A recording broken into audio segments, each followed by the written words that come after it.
यार। कौन है वही मनोज तिवारी की बात करते ही हौसली रिंकिया के पापा ब्राह्मण होके 5 रुपया के अंडा खाने की औकात नहीं है, बिग बॉस में छीछा लेदर कर दिया।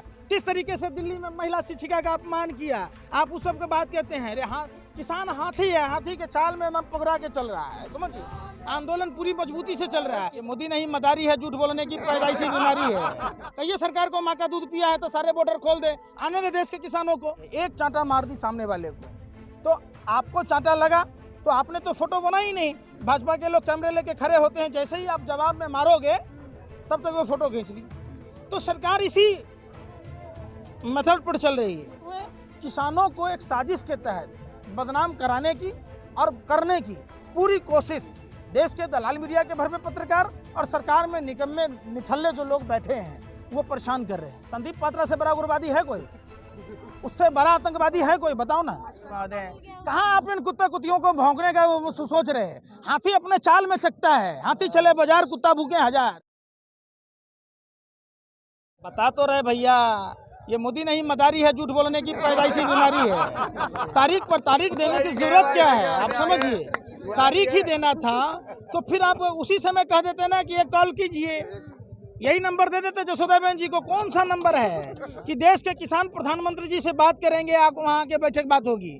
कोई नंबर तो जारी कीजिए, समझिए। जैसा आपने भाजपा सदस्यता अभियान में नंबर जारी किया, सीए एनआरसी में नंबर जारी किया, जिस कोरोना आपदा में ढोल तो पिटवाया, नगारा पिटवाया, भाजपा 40 साल पूरा होने पर दिया टॉर्च मोमबत्ती जलवाया, तो ऐसा ही कोई नंबर, ऐसा नंबर देश के किसानों को दिया जाता ना कि देश के किसानों भाई आप आइए हमसे बात कीजिए। किस नंबर पर बात करेगा? ये हो गया। फिर उसके बाद जब 60 से अधिक दिन हो गए, 26 नवंबर से लेकर 26 जनवरी तक लगातार देश के किसान आंदोलन कर रहे थे, तो क्या प्रधानमंत्री जी की मंशा साफ नहीं थी? 26 जनवरी को जब राष्ट्रीय पर्व के दिन किसान पैरेड में शामिल होने की बात सुप्रीम कोर्ट से लेकर देश के प्रधानमंत्री तमाम मीडिया तक कर चुके थे, तो दिल्ली पुलिस एंड टाइम पर रूट डाइवर्ट क्यों की? देखिए साजिश। उसके बाद है ये साजिश, जब मालूम था सरकार को कि किसान जाएंगे तो इतने बड़े बड़े पत्थर के बुलडोजर कटीले तार क्यों लगाए? साजिश। उसके बाद 26 जनवरी के बाद दीप सिद्धू और लखा सिधाना अगर फेसबुक लाइव नहीं करता तो आज देश के किसानों के ऊपर क्या बीत रही होती? इससे बड़ा साजिश षड्यंत्र प्रयोग होता है क्या? क्यों नहीं उनको गिरफ्तार किया गया, जिसके फोटो प्रधानमंत्री के साथ, जिसके फोटो देश के तरीपार गृह मंत्री के साथ, धर्मेंद्र हेमा मालिनी के साथ। अब आइए आप साजिश। अब साजिश क्या हो रहा है कि जानबूझकर बॉर्डरों पर आपने देखा होगा भाजपा के विधायक गाजीपुर बॉर्डर पर आकर अपने साथियों के साथ किसानों को उकसा रहे थे, भड़कीले माने जहरीले बयान दे रहे थे कि अब होता क्या है, भाजपा सरकार एक ही बात जानती है, एक चांटा मार दी सामने वाले को, तो आपको चांटा लगा तो आपने तो फोटो बना ही नहीं। भाजपा के लोग कैमरे लेके खड़े होते हैं, जैसे ही आप जवाब में मारोगे तब तक वो फोटो खींच ली। तो सरकार इसी मेथड पर चल रही है। अब आपने देखा होगा टिकरी बॉर्डर पर 2 डंपर इतने बड़े बड़े पत्थर के टुकड़े थे, कहाँ से आए? क्या कर रही थी सीसीटीवी कैमरे? कहाँ थे दिल्ली पुलिस और वहाँ जो सिक्योरिटी में तैनात लोग थे? क्यों लोगों के रास्ते जानबूझ के रोके जा रहे हैं? इसके पीछे सबसे बड़ा षड्यंत्र किया है। अरे सुनिए ना, किसी को नहीं आने दिया रहा है। सरकार की मंशा साफ है कि देश के किसान आंदोलन में जो लोग मदद करने जा रहे हैं उनको रोका जाए। दूसरी मंशा उनकी ये है कि देश के किसानों को, आम नागरिकों के सामने जब आम नागरिकों को परेशानियां होगी तो वो किसानों से नफरत करेंगे। ये नफरत के बीज बोलने वाले लोग हैं, ये वही लोग हैं। सुनिए, पत्रकारों को भी गिरफ्तार कर रहे हैं। सबको कौन बचा है भैया? बताओ ना पत्रकार महोदय। हिंसा की बात करी तो मीडिया तो लगातार जो कवरेज करी मीडिया ने और जो वीडियोस दिखाई उसमें ये दिखाया गया कि किसानों की तरफ से पुलिस कर्मियों पर हमला हुआ है। मैंने आपको क्या कहा? किसी ने आपको 2 थप्पड़ मारा तो आप समझिए, आपने तो फोटो खींची नहीं, लेकिन हम षड्यंत्रकारी हैं, तो जैसे ही आप हाथ उठाओगे हम आपको फोटो खींच लिए। तो हम तो प्री प्लान है ना कि आपको फोटो खींचना है। तो किसानों को चौकन्ना नहीं रहना चाहिए जब प्री प्लान था सब कुछ? जामिया में कौन चौकन्ना था? कपिल गुज्जर को फिर भी पकड़ा, कार्रवाई हुई। दिल्ली दंगे अनुराग ठाकुर, परवेश साहिब सिंह वर्मा, कपिल मिश्रा ने कराए, प्री प्लान था। कौन मजबूर में पत्थर लेके आया? कौन डीएसपी के सामने भड़कीले बयान दिया? कपिल मिश्रा पर कार्रवाई हुई। उल्टा जिस जज ने संज्ञान लेने की बात की उस जज की ट्रांसफर हो गई। आपने देखा होगा जेएनयू में बहन आयशी घोष के सर फाड़ दिए गए, तमाम छात्र छात्राओं को मारा गया। कोमल शर्मा अखिल भारतीय विद्यार्थी परिषद की थी, क्या उन पर कार्रवाई हुई? आप तमाम देखिएगा जो चीज़। शाहीन बाग में गुंजा कपूर पर कार्रवाई हुई? नहीं हुई ना। उम्मीद है इन पर कार्रवाई होगी जो ये लोग अभी बीजेपी आरएसएस के रहे हैं, दीप सिद्धू रहा। ये सरकारी जमाई है, कहाँ छुपा है बताइए ना। 5 दिन लगता है। देश के किसानों को डीजल नहीं दीजिए, उनके घर पर चिट्ठी भेज दीजिए सरकारी कि आइए आपको गिरफ्तार करेंगे, तो क्या सरकारी जमाई है? इनको पकड़ने में शर्म आ रहा है। यही है देश की कानून व्यवस्था। आपसे एक लाल किला नहीं संभाला गया जो राष्ट्र के गौरव का प्रतीक है। आप अपने दीप सिद्धू और सुसिधाना को कैसे भेज दिया भाई? कौन जाने दिया? लोहे के इतने बड़े बड़े गेट लगे हुए हैं। किसानों को एक साजिश के तहत बदनाम कराने की और करने की पूरी कोशिश देश के दलाल मीडिया के भर में पत्रकार और सरकार में निकम्मे निठल्ले जो लोग बैठे हैं वो परेशान कर रहे हैं।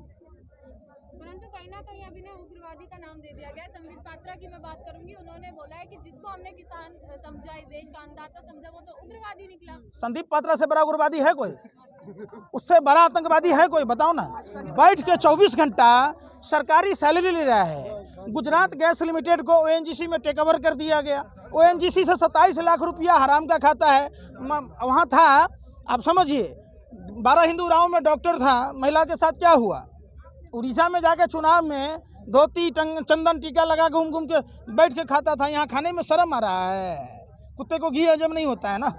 आप समझिए, जब नोटबंदी था तो 66.5 लाख रुपया, वो भी बगैर नॉन बैंकिंग संस्था है जिससे परमिशन लिए हुए नॉन बैंकिंग संस्था चला रहा था। कैसे चला रहा था? संदीप पात्रा कोई सांसद नहीं है, लेकिन बुलानी के नाम पर मकान आवंटन करके रह रहा है। तो आप समझ ही सकते हैं कि देश को लूटने वाले लोग ये नसीहत न दें। आपको नहीं लगता ट्रैक्टर रैली के बाद लोगों को और कहने का मौका मिल गया है? क्योंकि जिस प्रकार से पहले भी कंगना रनौत या मनोज तिवारी, इस प्रकार के जितने भी लोग थे, वो अलग अलग बयान देते थे, कभी खालिस्तानी आतंकवादी। हाथी अपन सुनिए ना। अरे पत्रकार महोदय, कहाँ आप इन कुत्ता कुतियों को भौंकने का वो सोच रहे हैं? हाथी अपने चाल में सकता है। हाथी चले बाजार, कुत्ता भूखे हजार। कौन है? वही मनोज तिवारिया के बात करते ही हौसली रिंकिया के पापा ब्राह्मण होके 5 रुपया के अंडा खाने की औकात नहीं है। बिग बॉस में छीछा लेदर कर दिया। किस तरीके से दिल्ली में महिला शिक्षिका का अपमान किया।